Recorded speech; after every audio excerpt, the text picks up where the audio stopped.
My name is Serhiy, or at least that's what they used to call me.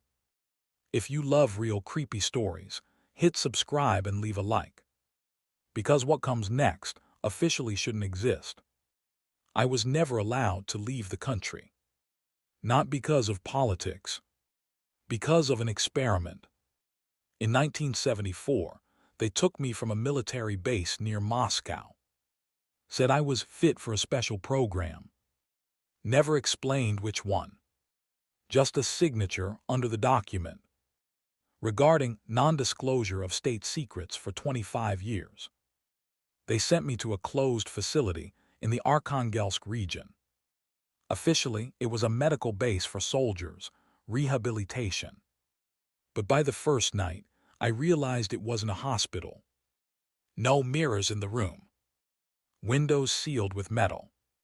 And in the corner, a microphone, crackling softly even when no one spoke. Every morning they gave us pills.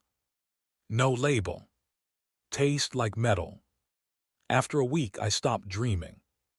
Then I stopped feeling when I blinked. In the next block was a man named Kostya, a former pilot. He said at night he saw someone standing by his bed.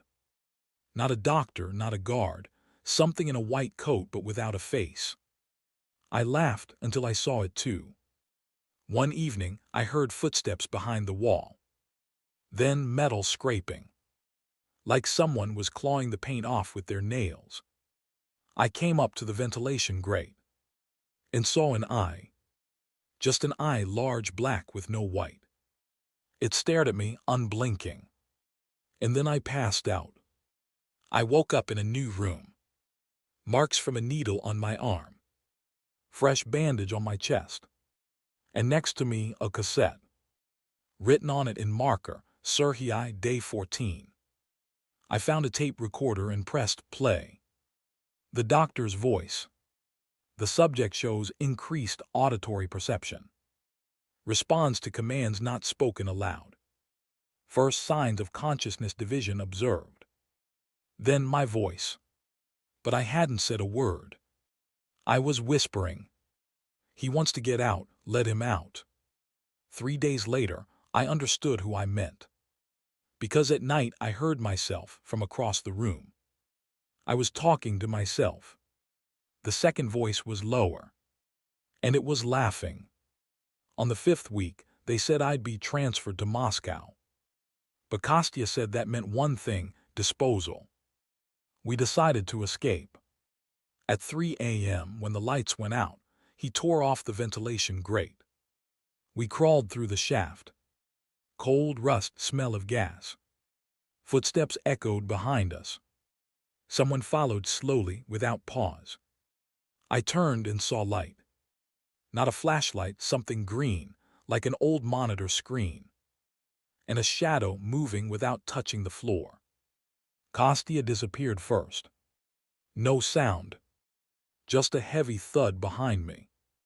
Then silence. And someone else's breathing right behind my neck. I burst outside through an emergency hatch. Snow. Frost. Emptiness. Only me and footprints that vanished in the snow. As if the ground swallowed them whole. I walked for 3 days. No food, no sleep. Until I saw the border. Forest, lights, American soldiers. I surrendered immediately. They found a microchip under my skin, near the neck. The size of a grain of rice. But when they removed it, the signal didn't stop. Its source was still back there.